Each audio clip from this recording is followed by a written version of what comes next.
I'm Kate, I'm Elle. and we are Down to Fae. Before we get into Crown of Midnight, chapters 41 through 48, we like to start each episode with a book rec, and this week you have our book rec. I do.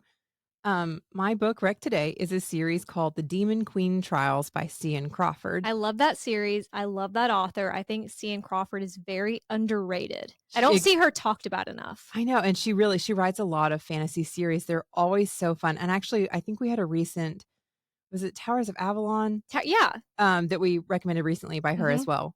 So much fun. That to was read. like a Fae, like a school, right? Yeah, it was like a school setting. I love, and she was training, and it was set in like the King Arthur realm. Yeah, that's in right. present day. It's wild. But I love this one too. This is supposed to be set in present day, and the world knows that demons exist. So humans can actually even cross into the City of Thorns, which is a really big demon city in a realm that's located just outside of Osborne, Massachusetts. It's very witchy vibes because it's kind of like I remember a part of that series where they actually are like in Salem. I mean, it's in hell, a part of hell or someone's personal hell, but it's like the Salem witch trial. So it's kind of perfect for this time of year. So like, I don't know how close Osborne is to Salem, but like Osborne. But once they go into the demon city, at some point they also end up in somebody's personal hell in Salem witch trials. It's wild. Yeah.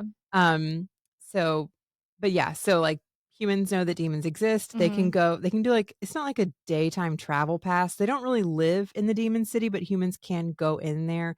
There's a big university. I would be there. At those gates. Let me in. I know. Well, there's also this really prestigious university there that our FMC wants to get into. She has a friend that goes there. And it's very nice and fancy and very cool.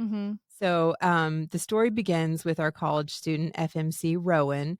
She's out to celebrate her birthday with a friend. So they're out like having some dinner, drinks, taking some bar shots. hopping. Yeah, enjoying her birthday. And she's kidnapped by this sexy demon called the Lord of Chaos. And he has mistaken her for her succubus doppelganger. I think some of the funniest parts of that book are when she's trying to convince him, like, I'm not a succubus. And he's like, that's exactly what a succubus would say. Okay. And for those of you that don't know, a succubus is a female demon that basically gains power through sex. So obviously, gotta be sexy. So there's a lot of fun, not really montages, but like, where he's teaching her how to act like a succubus, so how to be sexy.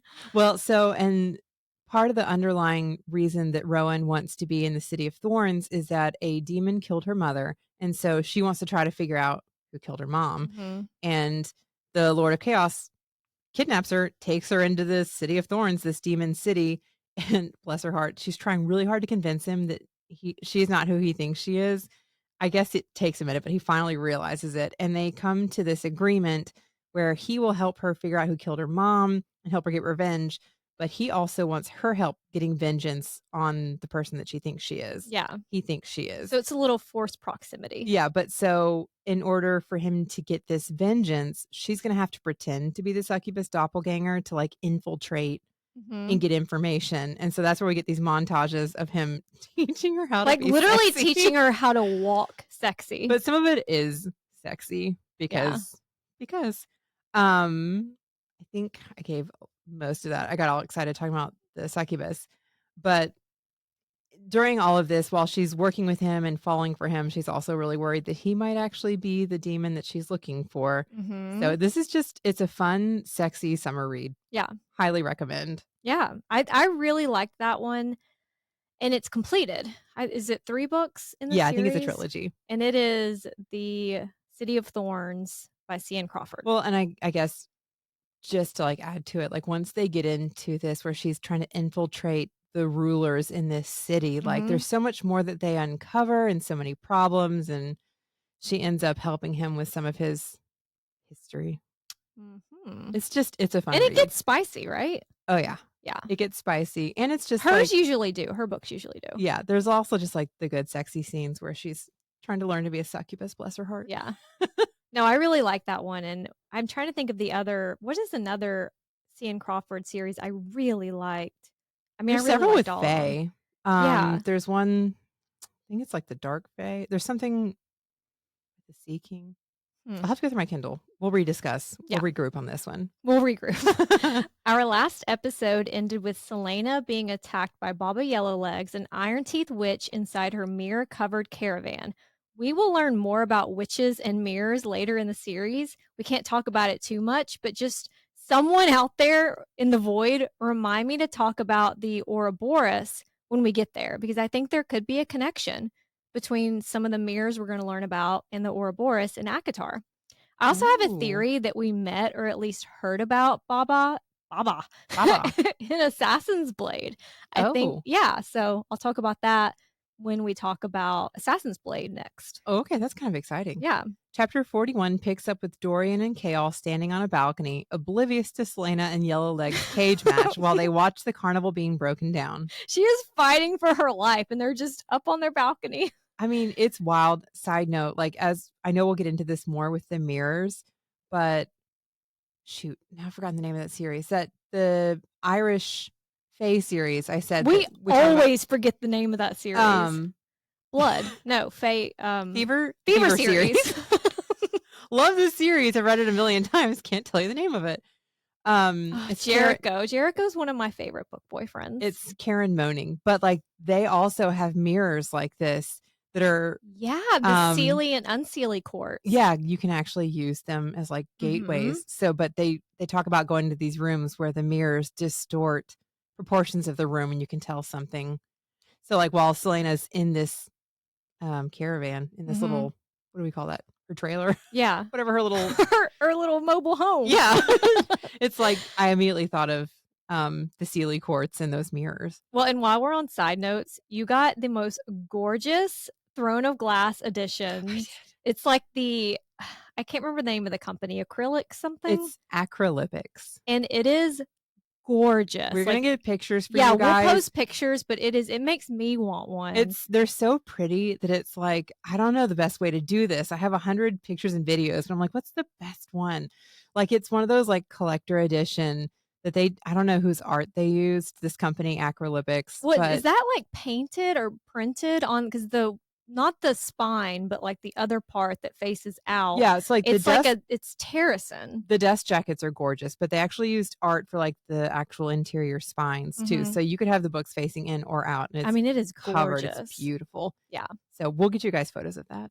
After the carnival, Chaol can go back to doing useful things like making sure no other assassins get into the castle like Grave did. People are not concerned enough about this castle security. I mean, I'm still lost. A guy got in and killed a princess, even if the king didn't give a shit about Nehemia, but he should maybe give a shit about that. I mean, people were being eaten in back hallways in book one, and nobody was worried. People were being eaten, and Chaol was like, Celaena, was this you? Drunk fights. Oh, yeah, drunken brawl. When does that happen? Like, what is wrong with people? Even with Nehemia's assassination, one he might have prevented, and the carnival and everything else going on, Chaol is still hyperfixated on Celaena's past after he heard her singing at Nehemia's grave. He gets so obsessed with things. I mean, there's all this stuff going on, and you're like, Chaol. I'm impressed with the detail that he noticed, because, like, no offense to men, but just sometimes they're not great at, like, noticing certain things. Not washing his sheets, believable. Hyperfixating on a song. You really keyed into that. The song was in a language only known to the nobility of Terracin, a kingdom destroyed by the king of Adarlan 10 years ago. He knew Celaena lost her parents 10 years ago, but after that little graveside performance, he started researching the noble houses of Terracin. The name Sardothian doesn't appear, but a part of Chaol always knew that wasn't her true name. I mean, duh. Hello, she's trying to survive. So he's made a list of the noble houses she might have come from, houses with children at the time of Terracin's conquest. There are 6 families who survived, but that doesn't mean much since some families were completely slaughtered. Like, too long didn't read. Chaol is not actually anywhere closer to solving the mystery of Celaena. And it's not like he can ask. After Celaena found Nehemia's body and learned that Chaol had known of the threat, she made it very clear that Chaol is now her enemy. Enemies to lovers to enemies. You don't see the circle back to enemies very much. Yikes. He asks Dorian how she's doing, while also wondering if Celaena is getting closer to Dorian just to fuck with him. Not everything is about you. She needed a friend, but it is a bonus. Dorian's like, she hasn't even mentioned you. Oh God, that's even worse. That's worse. Like, what'd they say about me? Oh, you didn't come up. Excuse me? Those bitches. That's in Mean Girls. Like, bitches. Dorian asks if Chaol is leaving with his father, but he's not going anywhere as long as Celaena is here, and not just because of who she really is. Dorian admits he asked Celaena to dance way back at, what do you call it? Eulamus? It is Eulamus. You say Eulamus. Nobody's perfect. Dorian admits he asked Celaena. I don't know why I think that is so funny. You and my sister Laurel tore me a new Your one. sister roasts both of us, and I don't need that. She's the sister you didn't know you needed. Dorian admits he asked Celaena way back at Eulamus because he knew to dance. Because he knew that how Chaol felt about her. So he's kind of like, yeah, I was being petty. I mean, he knew, and he still asked her to dance. Chaol makes a good point. If you care so much about Celaena, why not try to find a way to get her out of her contract with her father? Or are you scared that you'll set her free and she'll never come back to you? Whoa, so they're Chaol. having like a little, Are you guys friends or what's happening right now? Frenemies. Right. Dorian warns Chaol to watch his fucking mouth. Basically, he's like, you need to remember who you're talking to. Now you assert authority, Dorian. Come on. And consider where his true loyalties lie. And before this moment, Chaol could have argued no one is more loyal than he is. And I mean, he's right. Blindly. But because this Ken's job is loyalty. Mm-hmm. But that blind loyalty and obedience, aka keeping the threat to Nehemia secret, is what got him here in the first place. While Chaol and Dorian are having this tense little kiki, basically fighting over Celaena without her even being present, she's fighting for her life against Yellowlegs. And Yellowlegs has managed to get iron chains around Celaena's wrist. Yikes. Iron chains. Before Baba can realize she's conscious, Celaena throws her head back, then kicks the witch in the face. She goes flying. I just imagine this like little bitty, just like, phew. I don't know why it shouldn't be comical, but it I just picture, I don't know why I picture her legs tiny and very far apart. And she's like a big brick. Also, have you ever seen Brave? Because I actually haven't. Oh, I love that movie. But there's a witch in a cavern that she visits, and that's the witch I keep seeing in my head. Well, I'll tell you in a couple minutes what it made me think of, because there is something that's mentioned that I'm like, this in my mind, I went here. Oh, okay. But meanwhile, this very serious fight. It's not funny. Baba goes flying as if she's made of dust and wind and tumbles into the shadows between mirrors. But it's a good thing Arobynn used to tie Celaena up and make her free herself over and over again, even if it took days. Celaena has a lot of trauma from Arobynn, but like she's fucking great because of him too. There are like everything he taught her, she's having to use, and it's saving her life. Ugh. You can't really, I know, you can't really. I mean, to be fair, you're teaching a child to be a killer, so like there's nothing good about it. Mm-hmm. It's dance moms. Like he is Abby Lee. Like she made JoJo and everybody great and Maddie great dancers, but at what cost? Yeah. But, I mean, it's complicated. This is your weekly reminder that we are going to be reading Assassin's Blade next, then Heir of Fire. But yeah, we'll learn a lot about Arobynn and all of that in Assassin's Blade, because we do see Arobynn later on in this series, but you don't get to know their dynamic until you read Assassin's Blade. Well, I'm hoping, because I haven't read Assassin's Blade. That is insane. It'll probably make the thing when we see Arobynn later, it'll make more sense. Well, and there's a lot of little Easter egg, like Leonardo DiCaprio pointing at the TV moments where you're just like, oh. And I think that's why it's important. There's a lot of debate online of where Assassin's Blade goes in the reading order. I think reading it first, you don't really care as much. Yeah. Like I don't know. I don't think there's not a wrong way to read it. You're not wrong if you read it first. I just personally have done it a couple ways and liked Assassin's Blade third, because I think that that's the perfect bridge between Crown of Midnight and Heir of Fire. I think when we read Heir of Fire, with the way that book starts, having read Assassin's Blade right before that, it will make more sense. Mm-hmm. So anyway, I'm excited to read it. I hadn't in the past, because the first time I read it, I think I just didn't know about it. And then I'd already been through the series. Right. So We also will eventually learn a lot more about the circumstances of Arabin finding Celaena, and it wasn't random. Exactly. Because of everything that he taught her, she has the chain off in seconds and uses a handkerchief to pick up a shard of mirror. She doesn't see Yellowlegs, just a smear of dark blood. Dark and/or black blood is another one of those connections we'll make, and this isn't with that. Like we'll learn more about the witches, but it's another like ACOTAR, Crescent City. We see dark and black blood in all of the series and all the Maasverse, and we don't know yet if that connects certain characters to other characters or other species, But but we will get more information right. on So it. this is another weekly reminder that we do occasionally discuss ACOTAR and Crescent City. The witch asks Celaena if she knows how many young women she's trapped in the wagon in the past 500 years. That is so creepy to say. Yeah. How many Croakan witches she's destroyed. So the witch shtick is not a shtick. Baba Yellowlegs is a blue-blooded Iron Teeth witch. And like Dorian thought, when he visited her being an idiot, she's much older than she was pretending to be. Celaena scans the wagon for a weapon and finds a long, single-bladed axe. And we know the damage that Celaena can do with an axe. Just ask the overseers at Endovir. It's also the perfect weapon to kill a witch, which you have to do by cutting off their head according to a friend's advice. A friend, again, we'll learn about in Assassin's Blade, which you don't even know what I'm talking about.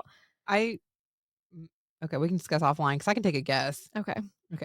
Celaena can't pinpoint Yellowleg's location thanks to all the mirrors, and even when she does hear her, the bitch is scuttling around like a spider. That's so creepy. Obviously, there are spiders in this series we'll see later on, like actual spiders, but there's a character that's compared to a spider in this series and in House of Flame and Shadow when we met Vesperus, who also had dark blood and her movements were described as spider-like. But back to what you were saying how you pictured Yellowlegs. I picture that old Looney Tunes witch, that has like the striped tights and just like a very caricature of a witch. Yeah. So it's hard for me to even see her as scary because like when I get a mental image of something, I can't alter that. Like that first image is what I'm always going to see in my head, which is why like when I picture Therion, I picture Tony the Tiger. That is a funny one. I can't get away from it. But yeah, it's the way that they talk about her getting like blown back and just like not weighing much and then she's scuttling. It should be creepy, but it honestly feels silly. Yeah. I get it. It's very cartoonish. I can't be serious and with it scuttling anymore. around. That's how I like move about. I scuttle. Better watch your back. The witch gets the chain around Celaena's ankle and sends her crashing to the ground. It's interesting that whenever the chain touches Celaena, she describes it as stinging because that's not normal. Yellowlegs lunges for Celaena's neck with her iron teeth, but she grabs the axe and slams the witch in the face with the blunt end, blue blood spraying everywhere. And at one point, Celaena is like, is this bitch flying? It made me think of in True Blood when Eric flies. Like I always wondered in that series, like all vampires couldn't fly. I think it's an age thing, right? Is it your maker? Like, is it because, God, what was his maker's name? Godric? Yeah. I can't remember. I cannot believe I remembered that. Very impressive. I can't remember my social security number sometimes, but I'm like, Eric, his maker was Godric. Obviously. But also Lestat in Interview with the Vampire, he flies and then Louis can't. So I don't know if that's an age thing or what, but yeah, flying made me think about that. I don't know why. Okay. But it's going to spooky season, so I'm like it's like that Hoa Hoa season, that Hoa Hoa from Twilight. Oh yeah, I just wanted you to sing it. Okay. It's that kind of season. Right. Flying or not, Celaena brings the axe down and decapitates Baba Yellowlegs. She wants to go yell at Dorian for his idiotic plan, but no one can know what just happened, which is why Celaena burns the body in that large oven in the caravan. And so she runs back into the tomb, and Mort is LOLing at Celaena the Witch Slayer. I mean, how does he even know? He has to be omniscient then. Well, he says that he can smell it on her, which you're a door knocker, but okay. Ew. But Celaena also has little cuts above her collarbone where Yellowlegs' iron nails pierced the skin. So it's like a fucked up necklace. Well, as you say that, I didn't remember Mort could smell it on her, but later, like, apparently if you kill a witch, there is a scent to it because it will be smelled on her by others later. It's a bigger problem than she knows now that how she's does killed. a doorknob smell? But like, whatever. Because I'm picturing like that cartoon, the cartoon door knocker that has like a face. Is it the one like Alice in Wonderland? Yes. Yep. But it's like, this is supposed to be scarier than that. It's like a skull, right? Yeah, I don't know. We got something in the cartoons because we're not taking it seriously. We're unserious people. She asks if the marks will harm her, and Mort says that Celaena is now marked by a witch, aka she's in trouble. Baba Yellowlegs wasn't just a random carny either. She was the leader, the queen of her clan. Yikes. When they destroyed the Kraken family, they joined with the Blackbeaks and Blue Bloods in the Iron Teeth Alliance, an oath they still honor. The Krakens and those who followed them have been in hiding for generations, but the Iron Teeth Alliance clans travel, like Baba did, and many more live in the ruined and dark places of the world. It reminds me of, and I don't want to use like an offensive term, what is the not travelers, but they remind me of the what's the word I'm looking for? Is it Romani? Romani, yes, like what they used to call gypsies. Yes, I heard it reminds me of that. Yeah. But yeah, so they're all scattered until they learn about their matron's death. That's gonna bring them out. But they also are scattered. We talked about it, I think, in the last episode. Maybe it was one before that. They're all scattered because they've been cursed and can't go home. Right. So they're not necessarily nomads, or they wouldn't normally be, but they are because of that big war and that curse. Well, but until they hear about Baba Yellowlegs' murder, and that's going to bring them out on their broomsticks to demand answers from the king, and the king's going to be like, what? Yeah, like, otherwise, in other words, Celaena, girl, you better run. Mm-hmm. Not much she can do now, so Celaena spends an hour in the tomb stressing over the riddle and Yellowlegs' story about the word keys and word marks. Well, it makes me want to be like, Mort, you told her to go find a seer. You were clearly pointing her in that direction. Could you have been like, hey, no matter how bad it gets, don't kill her because it's going to be bad. But yeah. I don't know how she could have not killed her, though. There's too much information she put out there. Right. And we discussed the word keys and word gate in the last episode, but a quick refresh. The riddle that Celaena found inside the tomb is a map to where the word keys are hidden. Keys that, if found, could control the broken word gate in all of Aurelia. They could open and close the gate, even conquer new worlds. Even one key makes someone dangerous. Not enough power to open the gate, but enough to be a threat. Because the keys themselves are power that can be shaped by the wielder. So it's obvious the king has at least one, if not more, word keys, but it's also obvious he doesn't have all three. So he has one or two, and that's what you missed on Glee. So Celaena has discovered the possible source of the king's power, one outside of magic. But the scarier question is, what is he planning to do with the keys that he hasn't done already? Right. Like, this man has conquered the continent. Does he want to conquer the world? Is he trying to conquer worlds? What? Like, that's kind of since the very first book, I think the biggest question has been, what is the plan? Yeah. What is he trying to do? What does he want? Well, and now that he's conquered them, like, even then, what do you want with them? What was the point? She has the feeling there are answers in the library catacombs behind that locked iron door, the one with no keyhole. But she knows just the book that will have an unlocking spell, The Walking Dead, the book that seems to find her and people throughout the Maasverse whenever they need it. Whenever we talk about The Walking Dead, and this does involve Crescent City, so skip ahead like a minute if you don't want to hear, Danika tattoos. I'm going to give it a little more time. If you don't want to hear, skip ahead. Danika tattoos the horn, Luna's horn, on Bryce's back, and we're assuming that that's in word marks. It's in a language. Word marks she might have learned from The Walking Dead in Jessica's library, because we know The Walking Dead, or a copy of The Walking Dead, found its way into the Library of Parthos. I think that would make sense. The book came to Danika when she needed it, and it didn't cross with the Fae that become the shifters, because Celaena has it, and those Fae would have already crossed. Do you know what I'm saying? Yeah, we definitely. How did The Walking Dead get over there? Well, we have questions about the timeline for Throne of Glass and the other series, but also The Walking Dead seems to not be bound by the normal restrictions of a world. Yeah. Like, it seems like a world walking book. Like, it pops in and out of different realities. And it makes you wonder, are there word marks in Prythian? Did The Walking Dead, was it ever over there too? I mean, we have some questions. We have some questions breathings in and general. I feel like it definitely could have been. Yeah. I also feel like because it's somewhat sentient and it pops up when it's needed. Where is it when you can't find it? I So, don't like, that know. leads me to believe that it's in another realm. Well, that part reminds me of Discovery of Witches, that book of life or whatever. Yeah, that it's not available until it's, like, ready Right. to show itself. Yeah.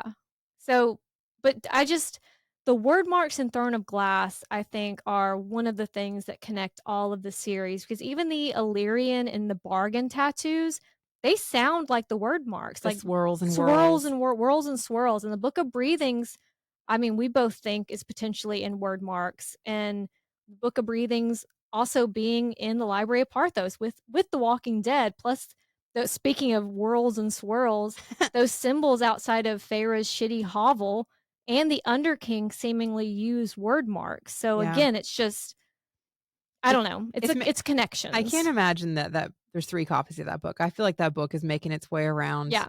and I don't think it holds between realms or past and present. I feel like it's just Well, I do think that the way the Book of Breathings got over to Midgard, the word gate has the 3 keys. The cauldron has the 3 feet it needs to be used. I think that it could possibly be a word gate, but I don't know how The Walking Dead would have crossed over to Midgard. I know I can understand when Feyre throws the Book of Breathings into the cauldron that it popped up in Midgard, but I have some questions about this book and how it moves. well, I was gonna say, it doesn't seem like it has to be going with anybody. It seems like whoever needs it, Yeah. it somehow just It's like the knows. room of requirement, but in book form. Yeah, but, like, it seems to be crossing space, Mhm. time, realms, like, it's wild. Also, I hope we get some information on that. this is kinda stupid, but Bryce and Danika get their tattoos on Archer Street. Archer? Okay, Huh? just another small connection. Yeah, and Ember had tattoos. We don't really know anything about them yet, Mhm. but yeah. I mean, we're not gonna get into, like, the Asteri, the language of the universe, all of that, but, like, don't you fucking worry, we will. It's on we've got that written It's down. coming. Before she leaves the tomb, Celaena grabs Damaris. Cut to Chaol in Celaena's room. He is such a creep these days. First, the graveside performance he was watching, then in the library when he I was will watching find Dorian and you if I Celaena. wanna talk to you. What are you Right. doing here? And he knows he's asking for trouble being in Celaena's room. He knows that if she tries to kill him, he's gonna let her. And I don't actually believe that. He says that. He's being very dramatic. He's being very emo these days. But Celaena isn't there, at least not yet. But again, he has positioned his guards to watch her rooms. So I'm surprised he's not like, wait a minute, where is she? Yeah. I mean, well, she managed to get out and kill Grave, and he doesn't know how. Yeah. So, I mean, this whole thing starts innocently enough. He's there to try to end this silence and tension, but oh, what's that on her desk? I mean, you're gonna snoop after everything, you're still gonna snoop. He sees those strange symbols, which we know are word marks, and he recognizes them from her forehead during the duel. He hadn't given it much thought at the time, what with breaking his murder hymen, but he's now wondering if it connects to her past. I'm surprised, like he's so honed in on that song he heard her singing. You forgot a symbol appeared on her forehead? I mean, but hold on. He remembers them from her forehead. How about every fucking murder scene you went to? There were word marks and blood carved all around it, and that didn't register with He you? was just like, gross, clean it up. Ugh, don't look at it. Like, it's just wild. You know, there's the past he's really interested in after that little graveside performance, her past. Mhm. He starts rifling through the documents, but obviously he can't read anything. And he's about to turn away when he sees one page sticking out from a stack of books. It is Celaena's will, signed 2 days before Nehemia's death, and guess who she left everything to? Fleetfoot. Not actually, but it should have been. Whoa. Her one request to Chaol, who gets all of her money and assets, including an apartment we know is very dear to her, is to consider giving some of the money to Philippa. I'm not going to change it, she says from behind him. Again, where did you come from? I mean, this is why you got kidnapped, Chaol. Pay attention to your surroundings. Now he feels like shit for all of his research on her past. But wait, where did that sword come from? And where did you come from? I keep forgetting that he still doesn't know about the tomb and the secret door. I mean, come on. I remember when someone would be murdered in the castle and he would go running into her room expecting she's still locked in. Come on. Chaol knows that Celaena did it being the will, to keep him from having to go back to his father if he ever lost his job as captain of the guards. Like, it's very considerate, but she'd have to be dead for him to get the assets. Like, she couldn't die a traitor or fake her death. Like, she would have to actually be dead. Which means he was wrong. There wasn't some big conspiracy between Celaena and the rebel group to put Aelin Galathinius back on the throne of Terrasen to reclaim her lost title. He was wrong again. He doesn't even know how wrong he is yet. We don't have the time for Chaol's assumptions or playing the piano. In fact, Celaena hasn't played in weeks. I want to go back because I don't know if I explained this very well. But he's saying that, so for him to get the money from the will, it couldn't be she left and has helped put Aelin back on the throne, because then the crown would get all of her assets and money. She would have to die a true death. So his thinking is she was never planning any of that, or this wouldn't have made sense. You know what I'm saying? Yeah. It's like a certain insurance clauses. If right. I clearly watch too much true crime, but if somebody's Forensic murdered, files. like, well, if somebody's murdered, you can't get their will, like, right. or their life insurance is not coming to you. So it's the same kind of thing. Like, as long as she dies a death that doesn't show she's a traitor, you can get the money. Yeah. So he's wrong. But back to not, she hasn't played the piano. What do they call it? Piano the piano.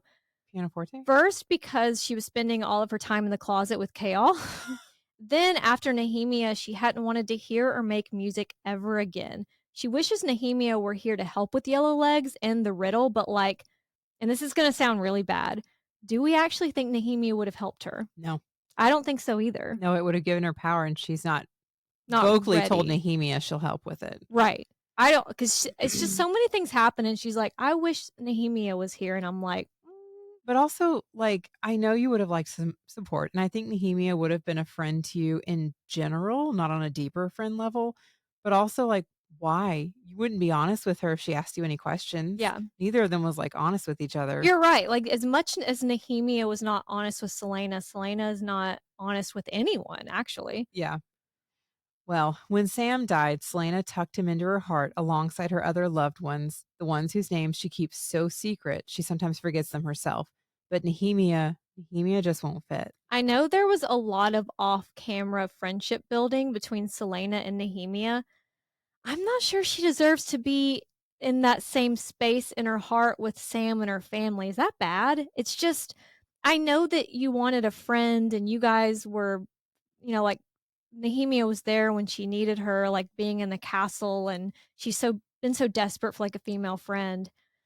I don't know. Did they ever really have a friendship? I feel bad because I feel like we're tearing apart the things we've seen, but I also am trying to think of it like, let's say you have a really good friend, but you have very differing political views. Me and all my friends back in Alabama. Right. Or like religious views, whatever it might be, but those views eventually directly affect one of you. It's one of those, it's like, where is the line here? Like, we were still good friends and I really care about you, but Celaena's like, I can't cross this line. I can't deal with it. And Nehemia's like, I need you to care enough to do this. But like, there's still a friendship besides that. Yeah.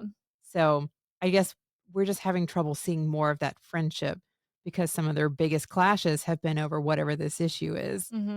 It's very sad. Complicated. Yeah, because like it devastates Celaena. So clearly there's more to it than we're getting. And we didn't see all of their time together. A lot of times it would be like every morning they have breakfast. Like, we didn't see all those breakfasts, but every morning they had breakfast. We just have to give more credit to the time that they had together because obviously the big scenes as the reader that we get are the ones where they're arguing. The blow-ups, yeah. An hour later, Celaena is back in that forgotten staircase in the library, the one who had the same interior decorator as the tunnel to the prison in Prythian. She has The Walking Dead, which found her almost immediately after she got to the library. And inside was exactly what she was looking for, a spell to unlock any door. It's kind of, The Walking Dead is not only a book that finds you when you need it, but it's also like, here you go. Here's exactly the spell you were looking for. Well, if she's hiding from anything magic related, I'm like, there's nothing normal about this book. Are you not afraid? I would be kind of afraid of a book that was sentient and could find me. That's creepy. Yeah. But anyway. Celaena can't help but be nervous, especially after seeing those glowing eyes last time. Yikes. And that cloaked fuck that she saw outside the library one night, the one who sniffed her. The one who the librarian thinks is like in cahoots with Fleetfoot. It's funny from the librarian. Reality is terrifying. It's also funny the librarian, when Kale walks up, is like, "You're finally here to arrest this dog." No, me, the captain of the guards, is not here to arrest a dog. This is not my problem. As she walks, she swears the etching on the walls are moving, the beautiful feral faces of the Fae turning to look at her as she passes. I'm trying to remember, but that does seem like something that happened in House of Flame and Shadows too, that like Bryce noted it looks like the Fae in the paintings were looking at her, right? Sounds vaguely familiar. I don't remember off the top of my head. Like one of those where like the where you walk in the room, the eyes are following you. Yeah. Celaena finally reaches the sealed iron door and using chalk traces 2 word marks onto it. She whispers the accompanying words at the same time and hears the door unlock. That's so creepy. Mm-hmm. I mean, she's so brave doing all this by herself in the dark and the deep. I'd be like, nope, I can't. No, I'd make you go with me. No, I'd be like, I don't think we should go. It's locked. While the iron door is immune to magic, we've established word marks work outside of magic, which is extra scary when Celaena thinks about it. All the spells in The Walking Dead. One's to summon demons and to raise the dead and all sorts of wicked shit. And it had pictures of really scary. I mean, they're all right there and this shit could actually work. That's burn it. That's terrifying. Well, at least the king hasn't found it as far as we know. Like he hasn't had The Walking Dead. In his own library? Okay. Yeah. True. She walks down the staircase, then a passageway lined with numbered and locked iron doors with no handles. Everything is a red flag. Celaena's also in this moment getting a headache. So the hallway goes on and on until she reaches a final unmarked door. Lighter but still locked, and this one seems to be asking her to unlock it. Again, red flag. So she goes ahead and unlocks it anyway. Does she even have a sword with her? I forgot. Does she have any kind of weaponry? I feel like she has doesn't. A torch. Perfect. Really protect myself. In the UK, they call a flashlight a torch. Yes, I did know that. I forgot. Oh, okay. I forgot until you said it. Red flag, but again, she unlocks it anyway. Using the chalk and the spell, she unlocks the door and finds another set of stairs. I would just eventually give up. There are so many sets of stairs and hallways and iron doors. This time there are 66 cells, and they're all sealed shut. And she doesn't seem to be. I would be scared that they're all full of something that's going to jump out. What do we need this many cells for? Like that, and it was locked. Of cells. Like, but it's also completely silent. It's just so creepy. It goes on and on. Iron doors, stairs, hallways, more iron doors. The number of cells is decreasing. So there's 66, then there's 33, then there's 11, and then there's 9. So it's literally a labyrinth. So where's the Minotaur? Well, where's David Bowie? The Minotaur is probably hiding from me because he knows I'd fuck him. You know what? Morning Glory Milking Farm really altered your brain chemistry. It really did. I think everyone maybe required reading in school. I don't know. Everyone needs to read Morning Glory Milking Farm because it is so cute. He's such a gentleman. He is such a you don't even know. You're making fun of me, but he's actually a gentleman. Ugh. I mean, yes. He sounds great. She reaches also side note, if we're counting down, then I feel like the worst door is number 1. So why are we still going? I'm like, I should turn around. Yeah. I should just go back. Like, nope. She reaches the 6th door, the center of the quote portal. Interesting choice of words. Very interesting. And as her chalk meets the iron door, a voice inside her tells her to run. But again, she's not listening to her instincts. She opens the door and finds a hallway in ruin with piles of bones, like, that's fucking scary, and tattered scraps of cloth, which if this place is as ancient as she was assuming that it is, like back to Gavin and Brannon, the cloth would be dust. Yeah, so it's just not adding. The math isn't mathing. Another red flag. There are 3 cells and 1 more door at the end, hanging on one of the hinges with darkness filling the void beyond. Girl, these doors are locked for a reason. I'm so afraid right now. I'm so I was so anxious reading this. It is. This series is so good with the buildup and the anxiety. Yes. She really keeps you on the edge of your seat. You're like, oh no, oh no. Well, it's the same. You wouldn't know because you haven't read Assassin's Blade yet. It's this. There is something that happens in Assassin's Blade where she's trapped and it's like I was reading, my heart was racing. I was like, obviously she lives. I've read an entire series that happens after this, but still it's terrifying. very good. It's crazy to think that she was so young when she wrote this. I mean, you're doing a good job, sweetie. So great. The iron door to the third cell has been smashed, but not from the outside. Whoever was in there is out. She walks, I mean, like, again. And it's not sexy even. It's not. No, but she's walking into the cell. I'm like, okay, he burst his way out. Don't go in there. Let's get out of here. She walks into the cell and finds iron chains dangling from the walls and fingernail gouges in the stone and in the iron door. Like someone was strong enough to gouge lines into an iron door. Iron and punch their way out. But she's so close to the center of this fucked up spiral that she can't turn back now. I mean, she can. You can quit anything at any time. If you learn anything in this podcast, you can quit whenever you fucking want to. Don't let anyone tell you differently. She walks into the 7th portal where she finds the 8th door. There are so many doors and cells and portals, but there are more and more claw marks too. And a worsening headache. Her headache it gets progressively worse the farther in she goes, but now she's climbing a spiral staircase, and at the top she finds shimmering obsidian walls, reaching so high she can't see the ceiling. She's climbed all the way up to a chamber at the bottom of a tower with strange stone walls with greenish veins, just like the king and Parrington's BFF rings. As she touches the stone, a shock goes through her, and her head pounds so badly she gags. The eye of Celaena gives a pulse of blue light, then dies, as if the light was sucked into the stone, kind of like Truth Teller's obsidian hilt does. We've also speculated Truth Teller is covered in word marks. So I'm interested in, Vesperus roasted Az about not being able to use Truth Teller to the full abilities. I'm interested to know what that is, in addition to opening the black hole with the Star Sword. Mm-hmm. But also, when we're talking about obsidian, like we said last week, the obsidian salt in Crescent City was used for summoning the Princes of Hell. We've talked about the Princes of Hell being a little sus. And here they are connected to this that was connected to not good things in all these other series. But let's not forget both the Star Sword and Truth Teller are in Prythian now. That and the Cauldron being this, again, ACOTAR Crescent City spoilers. Skip ahead if you don't want it. Skip. 3, 2, 1. That and the Cauldron being corrupted, it's going to be major plot points to the next ACOTAR book. So if you haven't read Crescent City, again, I think everyone needs to before the next ACOTAR book, because there's no way what happens in House of Flame and Shadow is not major part. Gosh, I sure hope it is. So, it better be, or why did we spend so much time in the tunnels with Az and Nesta? There's too many exciting things that happen to shake it all like we need it to be. So you guys need to read Crescent City so you don't feel left out. Yeah. But back to Celaena.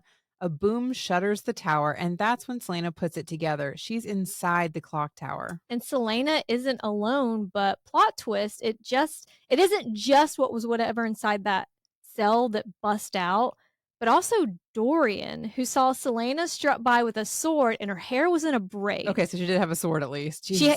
Okay, you're right. She has a sword, but her hair is in a braid, and that's why Dorian follows, because he's like, uh-oh. When her hair is in a braid, shit's about to go down. This is serious. The best part is that Dorian waited at the staircase 10 minutes, so it looked like he accidentally bumped into her. Accidentally bumped into her in a secret part of the library that Celaena unlocked using word marks, and he's like, oh, do you come here often? like come on. Celaena, come on. But also, sometimes I'm like, Celaena, shouldn't you be better at picking up when you're being followed? Or aren't you supposed to be auto assassins? Shouldn't you be more aware of your surroundings, right now? But like Celaena, something inside Dorian is screaming at him to run in the opposite direction, especially when he reaches the iron door. Also, like Celaena, he notes the iron smells bad, but he ignores it and his instincts, and he walks down the staircase. While Dorian is walking towards Celaena, Celaena is running toward Dorian and the exit as if the dead she saw during the duel are on her heels. For all she knows, they are. Quick refresh, during the final duel in Throne of Glass Book 1, Celaena was roofied with Bloodbane by Kaltain, and because of that, she was able to see beyond the veil and into the in-between. And it was terrifying, and no one else could see it. Well, Nehemia could see it, but no one else could see it. So it just kind of looked like she was on bath salts. No one really knew. It looked like she was fighting the air. Using strength he had stolen from the other champions, Kane, who was wearing an obsidian ring like the King, Parrington, and now Roland, was beating the shit out of Celaena, and he summoned a bunch of demons and monsters. He also somehow knew Celaena's very secret backstory, one that we, the readers, don't actually know yet. But that's like that's why she's so scared in this moment, knowing that she's in the clock tower. That is her history with the clock tower. Well, that and something just feels off about it. The only one that we know of who could see what Celaena was seeing was Nehemia, and she was using word marks. Nehemia opened a door to allow Elena in to help Celaena. Which again, all took place by the clock tower made of obsidian, and it's 8 gargoyles who Elena told Celaena are guardians of the portals. What portal? What portal? Then later, we learn that the king and Duke Parrington were fucking with Kane physically and Kaltain mentally, hence the headaches she'd been experiencing. Headaches like Celaena currently has in the clock tower, but also Roland, who is now in that obsidian ring club, the little BFF club that Dorian probably deep down is like, man, I get a ring. Celaena has the realization that this has nothing to do with Gavin or Brannon like she thought earlier. This is connected to the king and the riddle about the word keys, which said obsidian the gods forbade and stone they greatly feared. And now here she is in a giant obsidian clock tower, but the tower's too big to be a key, obviously. So she's like putting some of it together, but it also like, how am I able to, how would I use this as a key? I'll say, what do I do with this? Before she can finish her thought, Celaena reaches the bottom of the clock stairs and sees nothing because the torches have been extinguished. That's terrifying. She was lighting torches on her way in, so that is terrifying. Celaena is not alone, and Dorian isn't there. Dorian is still back at the beginning of the labyrinth. Luckily, she's Celaena, so she paid attention and she can make her way back in the dark because she assumes that her torch would make her a target and her glowing amulet because she's wearing the Eye of Elena. And I can't remember if we talked about this, but the amulet glowing in the presence of something evil makes me think of Sting because it glows blue when orcs are around. Yep. It's kind of like the same Definitely what I was concept, getting. yeah. We switch POVs to, quote, it. And so Pennywise is down there dancing. Do you remember that scene of him doing that weird dance? Yeah. It was so weird. So creepy. And that actor was just in a remake of The Crow. I have not seen that yet, but I know what you're talking about. Weird. The creature is watching Celaena, or as he sees her, food. Its first food in months since, quote, they locked it down here to rot after tiring of playing with it. In those months, it's forgotten its own name, what it used to be, but it learned how to hunt, feed, and use word marks to open and close doors. It paid attention the years it's been down here, making them it's been watching them using the word marks this whole time. And so once they left, he, like it waited. I don't want to say he, I don't know. It waited until it knew they weren't coming back. And I don't know. I feel really sorry for this thing, but it's also terrifying. Well, they broke it down to some very base needs, of course, and did all kinds of tortury things to it. But so it's been watching and waiting for survival. Yeah. Well, and this experiment part of it makes me think of Thanatos, one of the princes of hell we know that had some experiments. Stuff. Yeah. The reason Celaena found the doors locked is because it has some shred of its former self inside and has been sealing the doors after it opens them. And now here is this girl who also clearly knows word marks, which to it means she's part of the brutality, the breaking and rebuilding of it. And Celaena's strategy of using the cover of darkness is, I actually just lost my place. Terrible idea. It's a terrible idea because it, can you? Okay, yeah, this thing's eyes are sensitive to light, which is why it hasn't attacked anyone in the castle just yet. So and of course, if it comes out at night, everybody's in bed. Her best defense was the torch and the amulet. This also isn't the first time that Celaena has seen it. This is the thing that she saw outside the library, the thing that sniffed her and sent her running back to her room. These are the eyes that she saw under the door. It attacks and she slices its bony, misshapen chest with the sword, but as it falls, it slams its clawed hand into her face. Yikes. Then Celaena is sprinting back through the labyrinth to the library. The creature's on her heels. They're both running, but they're also running towards Dorian, who has no fucking clue that any of this is going on. Yikes. It grabs her tunic, leaving puncture wounds on her back, and she cuts it across the abdomen, black blood spraying. So we can add it to our list of things with black or dark blood, like Lanthus and Vesperus and the witches and the Reapers from Crescent City, the Weaver. I forget about the Weaver sometimes. I know, and there's also a character we haven't met yet. Right. The thing's hood falls off and reveals what looks like a man's face, or maybe used to be a man's face. His hair is sparse, so, like some of the men I've dated. There's scarring around his mouth, like it's been sewn shut and ripped open, and it has brown, broken teeth. Also like the men you've dated. Because I'm from Alabama? It's targeted. It sounds like the photo from The Walking Dead, the book that we talked about had way back when she was looking through the book one night when she was with Kaol. She sees a picture of something terrifying, and the way that she's describing this thing sounds like that. So it's like, was someone using one of those spells? Yeah. So she asks it, "What are you?" And it is triggered. You can't just ask someone that. You can't ask them what they are. It starts clawing at itself and shrieking. And while it's having a little minty bee, Celaena puts together that if she saw this thing in the hallway, it knows the word marks because she had to unlock these doors. So it's not like she can run and shut the iron door to trap it. But before she can think of how to kill or trap it, she has to not be killed by it. So she turns and runs straight into Dorian.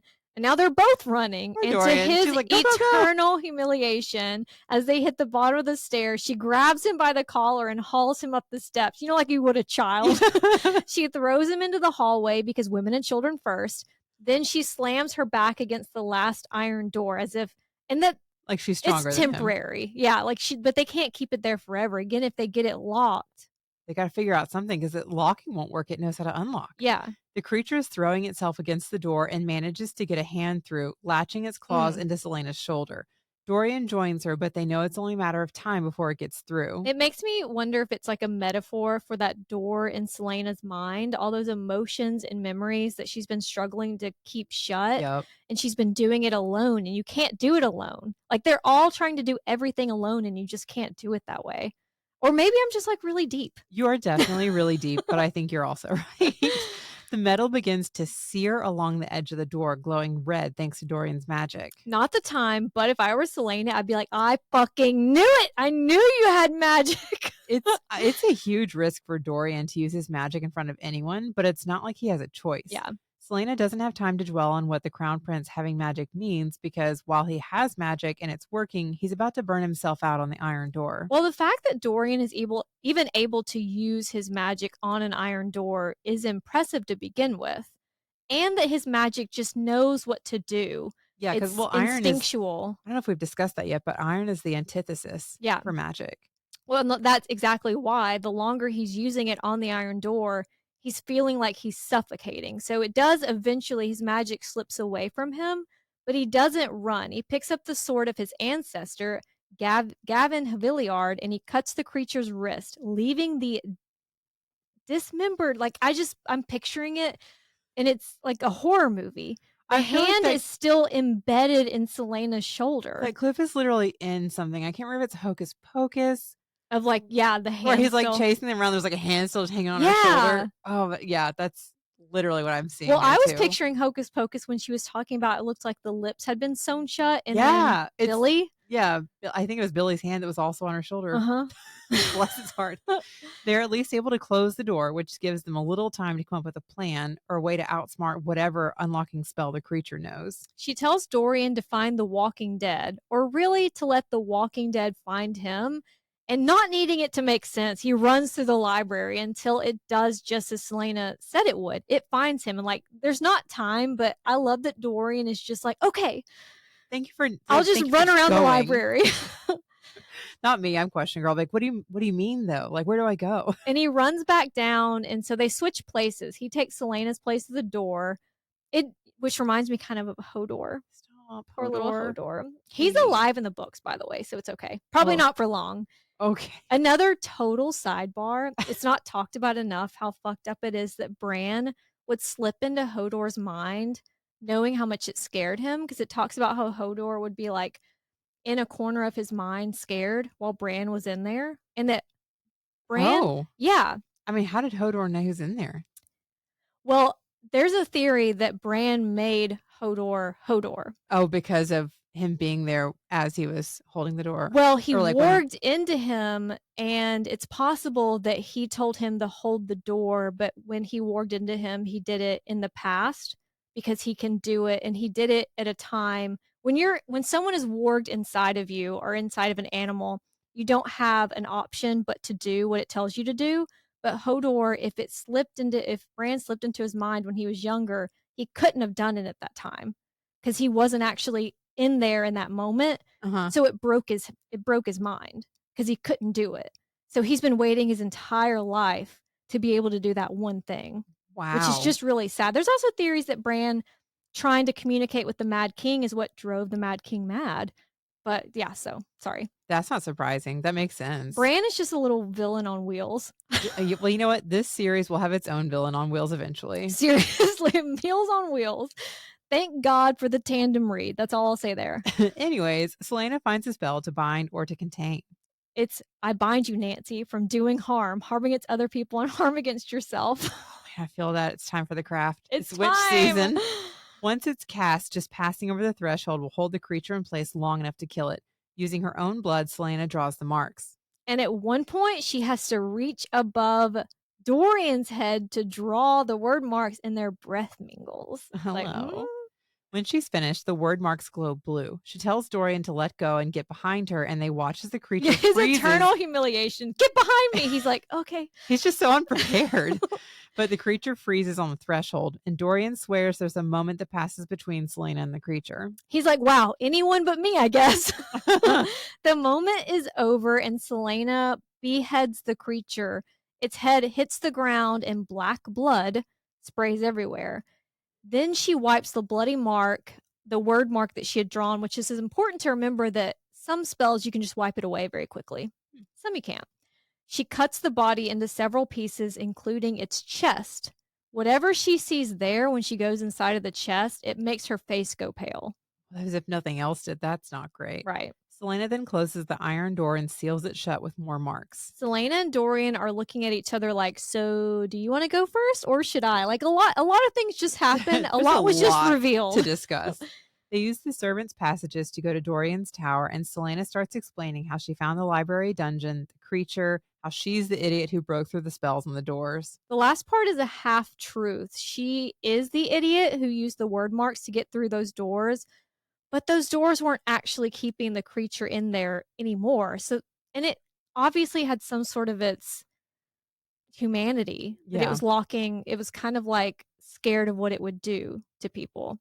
So she doesn't tell Dorian about her suspicions that his father, the king, has created this creature using at least one word key.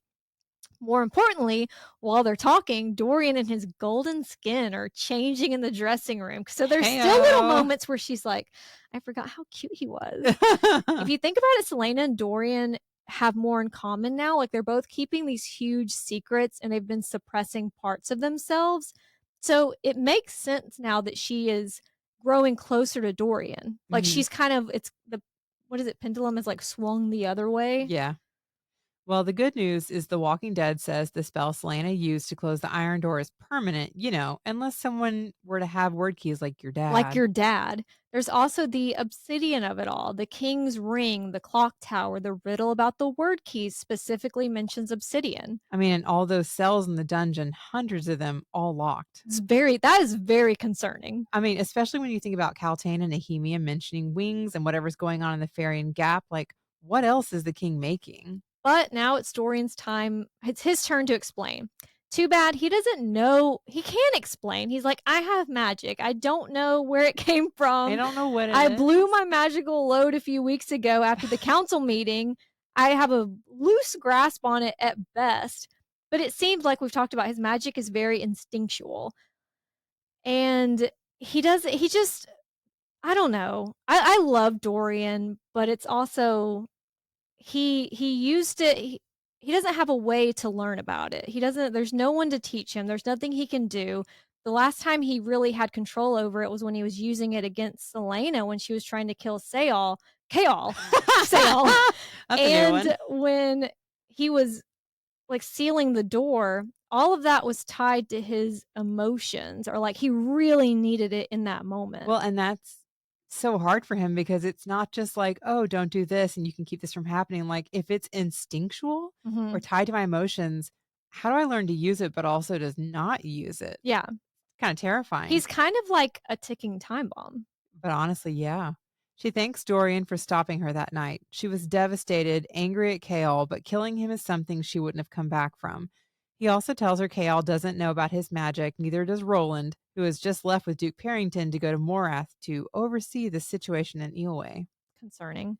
Dorian's magic adds another piece to the puzzle. The king, the wyrdmarks, the word keys, and the word gate, the creature, the clock tower, Celaena, like it can't all be a coincidence. Dorian shows Celaena the research that he's been doing on the noble families of Adarlan, how they've hardly had any magic users in the past few generations, which is weird.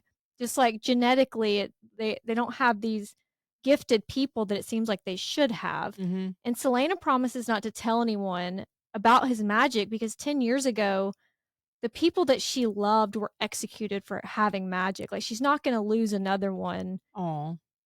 Celaena studies the book, and another clue about the king and his plans slip into place, one that sends her running down to the dungeon to Kaltain. So I guess they must have seen something about Kaltain's family line. Mm-hmm.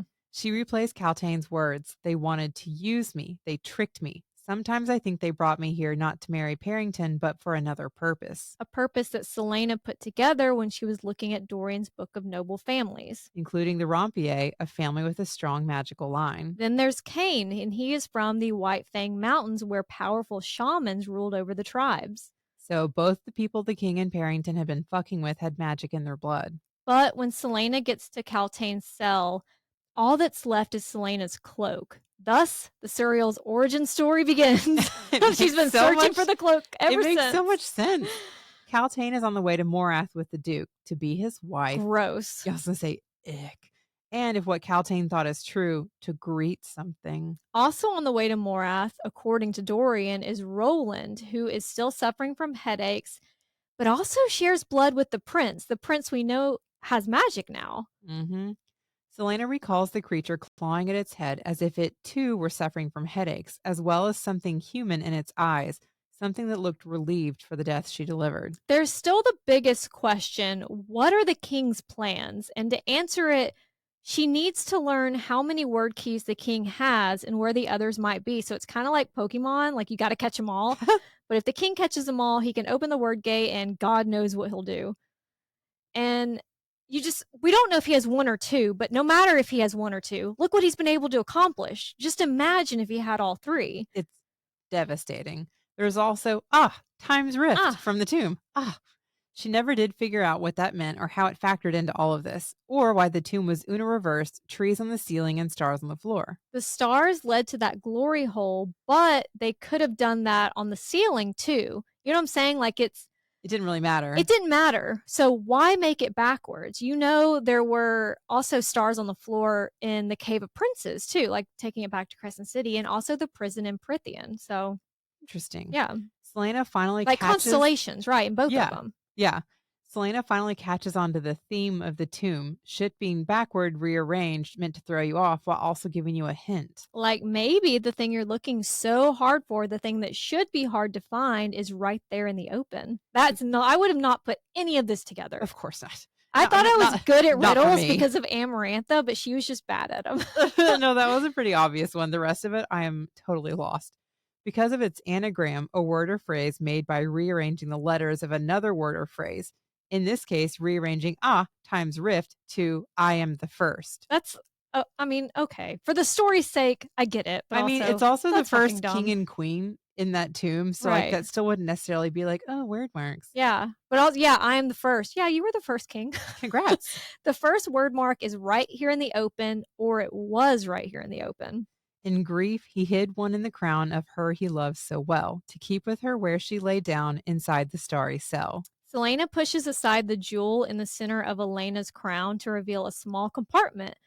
An empty compartment. Like she thinks she solved it and she's like, I did it. And it's completely almost like hiding the word key in plain sight maybe wasn't the best idea, Brandon. Yeah.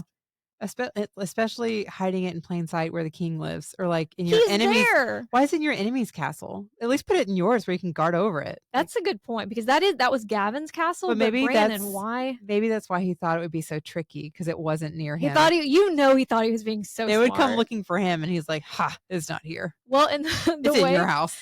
It's in your house. You'll never figure it out. The way Mort talks about the king, it reminds me, like, he talks about the king when he was young, being in places he shouldn't have been. It kind of reminded me of Tom Riddle. Yeah, he's just being like, he was always like looking for stuff, and he was coming in and out of the tomb. He was still power hungry. Yeah, he's looking for ways to have power, even when he was young. At the time, so when the king was around 20 years old, Mort didn't even know that's what the king had taken from the tomb. He only started to suspect it when Celaena read the riddle Damaris revealed. You couldn't feel the difference? I guess not. Like, we'll learn. I mean, small spoiler, like, you can feel a word key because of its power. And Mort, who is supposed to be so omniscient and walked and powerful, right past you. You didn't notice that going anywhere? That's door weird. Knocker. The king did go back into the tomb later, but he only like poked around for a few minutes and left. Like, he was looking for something, most likely the other turd. What is wrong with me today? Honestly, I like that he's looking for turds. Like, okay.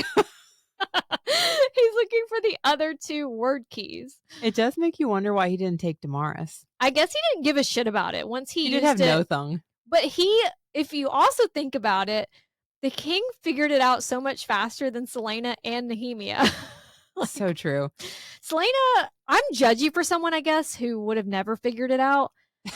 Like, again, the one that gave me the confidence was Amarantha, but that one was probably a little too easy. I don't think I would have ever solved this, honestly. No. I mean, no, I'd be like, wait, I don't know where to begin things. I'd still be like, Time's Rift. You have to give me a direction. Like, who do I go talk to? I don't even like escape games.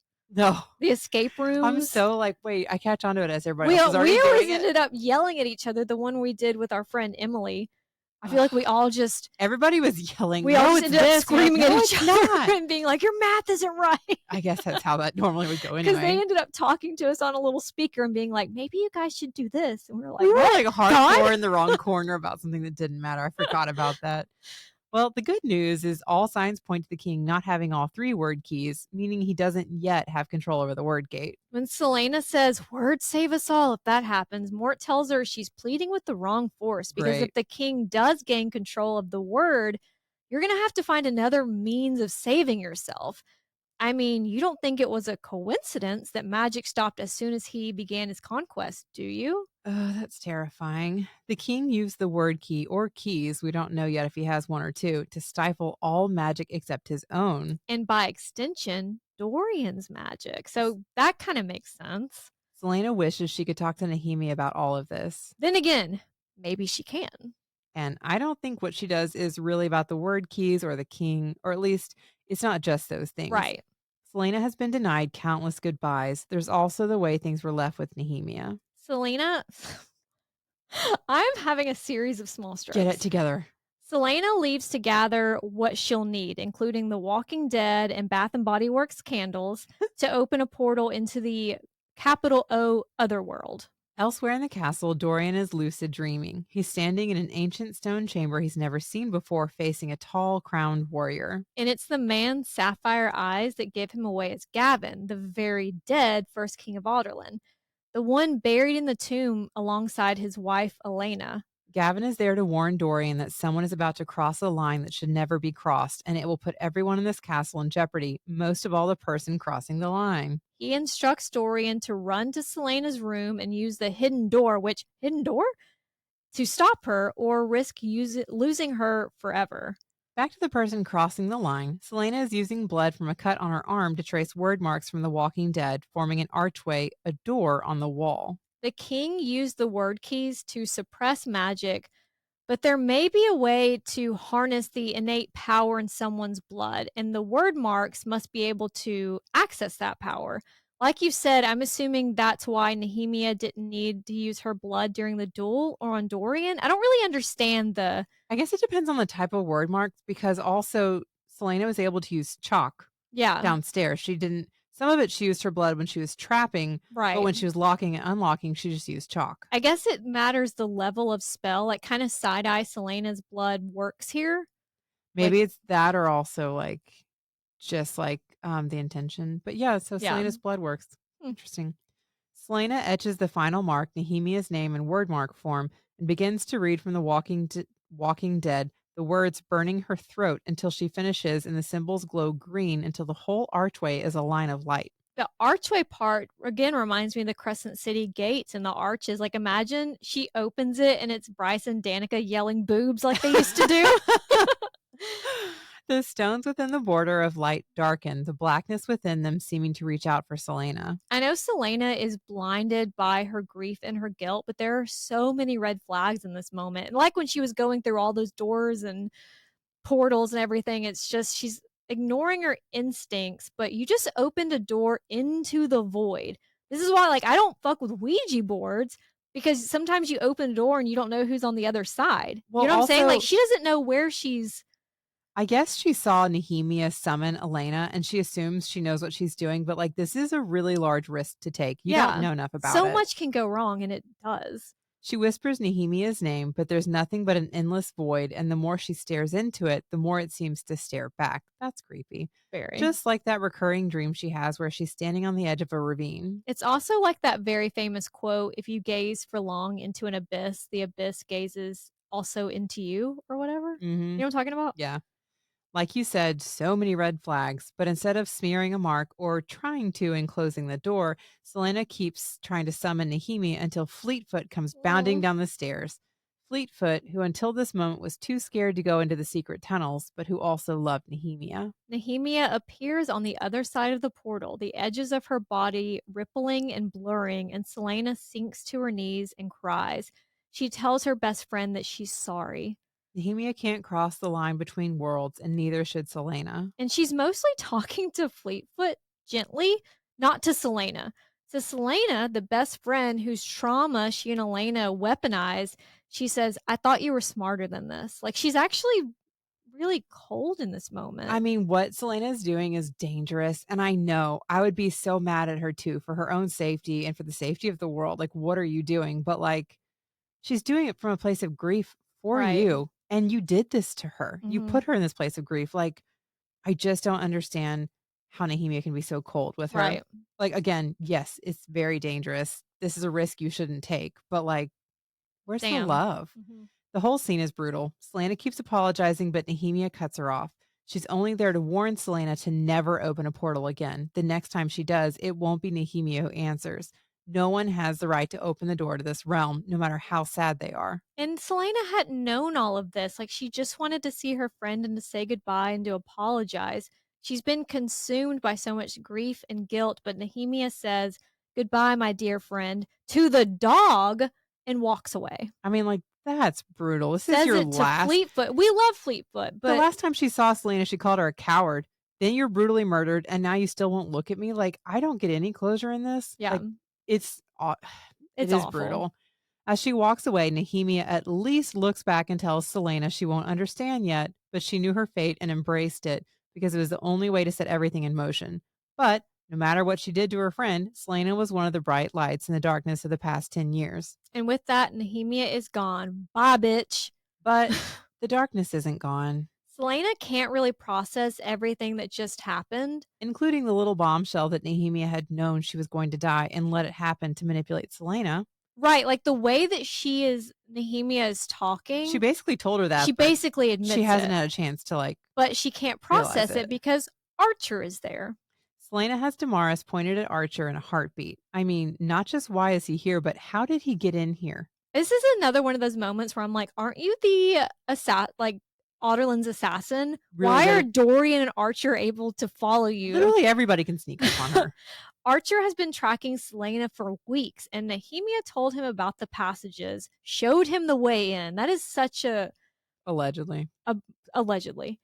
That the Nehemia and Archer timeline gets confusing for me, but Archer says that he's been down here almost every night since Nehemia died. Again, Why? why? That's so creepy. Why? Nehemia was pretty clear about no one using the portal. So Celaena runs her hand over the marks to wipe them away.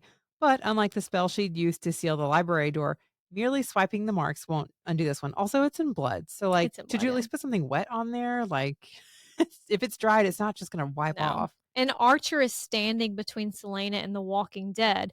So there is a spell to close the portal, and she's bookmarked it, but she can't get to it. I mean, it's not okay, but technically this situation, if Archer hadn't been there, it would have been like, you're scolded, it's done, let's move on. But Archer is making this way harder. Right. Archer lunges with unnatural ease and grabs her wrist, where Celaena sees a black tattoo of some snake-like creature. It's very Death Eaters. Like, Yes. That's what the tattoo reminded me of. But also, there's been this trend on TikTok of the Death Eaters at Universal are like kind of being sexy with women. Like they're pointing their wand at them and kind of trapping them against the wall. And I fear that that would work on me. It is. Oh my God. That would absolutely, is that because of that Draco Malfoy book? I mean, maybe. Oh, because that would absolutely take you out. That's funny. That is, I mean, it's perfect for me. I would be like, because I mean, chances are underneath they're just like a white dork. But in my mind, I hear what you're saying. Celaena has seen this symbol before in that book where Nehemia had written, "Do not trust." And Celaena had thought the drawing was of the royal seal, the wyvern, but it's Archer's tattoo. You know what would have been a better way to write that warning? Do not trust Archer. Well, Archer shouldn't have been in your bedroom, Nehemia. So you definitely could have put that for me. Like, yeah, like why is you so had cryptic? The time to, I guess, draw a wyvern or whatever. What if just you're drawing write Archer? What if your drawing sucks? Mine would turn out like one of those S's from the 90s with like the 6 marks and the point. I always did that backwards. Every time I tried to do the fancy S, it was backwards. That's not close to anything. Like, this is my sneak. You'd have no idea what the fuck I was talking about. As far as Celaena knows, Nehemia was working with Archer and had shared a lot with him and his group. So, like, what is going on here? Archer asks if Celaena has found the word keys, because it turns out that he's the one who hid the riddle in Davis's office, a riddle it took him 5 years to find, when he and Nehemia knew Celaena could solve. I'd feel more and more betrayed because you guys were playing with me. Well, she doesn't even know to feel betrayed by Archer. Right. Like, this is a whole other, she's already upset with Nehemia. She knows there's things she doesn't know. But now, how much was the truth that Archer told her and how much is a lie? Like, there's just so much more that it's like, whoa, whoa, whoa. Yeah. This is getting really, really murky really fast. But again, she doesn't have time to process it. Archer doesn't seem to know about the second riddle, the one with the map to the word keys. He only knows about the eye that sees rightly or whatever. Because Nehemia never figured out the eye was referring to the sword. So she, and by extension Archer, never saw that second riddle. They never saw that like huge poem about the word keys being hidden in the starry cell. Like they never even got to see any of that. Well, they shouldn't even know what the word keys are, because I think Baba Yellowlegs explains all that. Well, they seem to know it, though, they seem to know something about the power, yeah. That's a good point, though. When Celaena tells Archer she believes the king has at least one key, he reveals that's why Nehemia came to Rifthold in the first place, to learn whether the king had the keys, and if so, how many. Whoa, so Nehemia knew a whole lot more than if she already knew about the keys. Right. Okay, so then almost But she never saw the riddle, so how did... So, like, everybody's a step ahead. Well, they have so much... with wyrdmarks and Eelway, like there's probably a legend somewhere that she was able to learn about it without having to talk to Yellowlegs. Right. And she probably told the rebel. Yeah, group. It's just there's just so much that could have been shared with Celaena, but wasn't, and it's Celaena's own fault because she shut that door. Mm-hmm. It does explain why Nehemia stayed at the castle instead of returning to Eelway, though. Archer, who is supposed to be getting on a ship tomorrow to fake his death, insists that they tell everyone the king has at least one key. But Celaena pushes back. The king will use the keys if we reveal the truth. Like, that is such a bad idea. Although nobody's going to fucking believe you. They'd be like, what keys? Like, it's like every bad movie, though. They're like, we're going to go to the presses about this. And like, one, nobody will believe you. Okay. And you'll probably die first. Like, shut up. Well, they also lose their one advantage they have against the king. Like, he currently doesn't know they're on to him. The king doesn't know any of this. There are other evil people. We don't need to point them in any direction. No. We don't need to even talk about it. Now we get into why Nehemia didn't trust Archer. He wants to find the keys and use them. Use them to overthrow the king and create a world of their own making. And we've talked about Lord of the Rings parallels, but this is one of the biggest so far. the word keys need to be found and destroyed. It's kind of like the One Ring, and Archer's kind of like Boromir. He wants to use the ring for good, Boromir to save Gondor, Archer to save the continent from the king, but the power corrupts. Like, no matter your intention, the ring has to go to someone with no ambition to use it. So, like Lord of the Rings, that would be the hobbits, or in this case, Celaena, who says she would sooner destroy the word keys than use them. And Nehemia, who told Archer the keys should be destroyed or, if they could find a way, put back into the gate, which ultimately led to the split between Nehemia and Archer. She knew she'd be trading one tyrant for a dozen of them if Archer and the group got their hands on the keys. And while they're talking, Archer is getting more and more frenzied. He's getting the frenzies. He's getting frenzied. So Celaena knows there's more to the story, but she has to play along. She's really good at because she's shifted. She notices how hype he's getting, and she's like, "Okay, you're right. You're right. Totally, tell me more." Yeah. Archer totally buys it, and he starts spilling the tea. Nehemia left the rebel group a week before she died. They knew it was only a matter of time before she went to the king to expose them in an attempt to gain leniency for Eowyn. Which is something she would have done. Because we talked about it's a good thing she didn't find out about Dorian's magic, because she eventually might have used that to blackmail him. Yeah, she might have blackmailed Dorian to help somehow, but she was desperate to save her people. Celaena starts putting the pieces together, but she wants Archer to admit it. She's like, I want to hear it out of that dirty fucking mouth. I need proof. Probably because she knows what she'll have to do if what she suspects Archer did is true. Well, and we keep forgetting Archer is someone she has known for a very long time. Like, she had a crush on him when she was a kid. This is not a stranger. Well, when she first got his name, she was like, he's not capable of all that. Like, she's known him longer than she's known Nehemia. I mean, well, what she thought she knew of him. But so this is all shocking, but I get that. I need confirmation before I just launch on this other side quest with it. She plays Archer, and he does eventually admit it wasn't Mollison who hired Grave to kill Nehemia. It was him.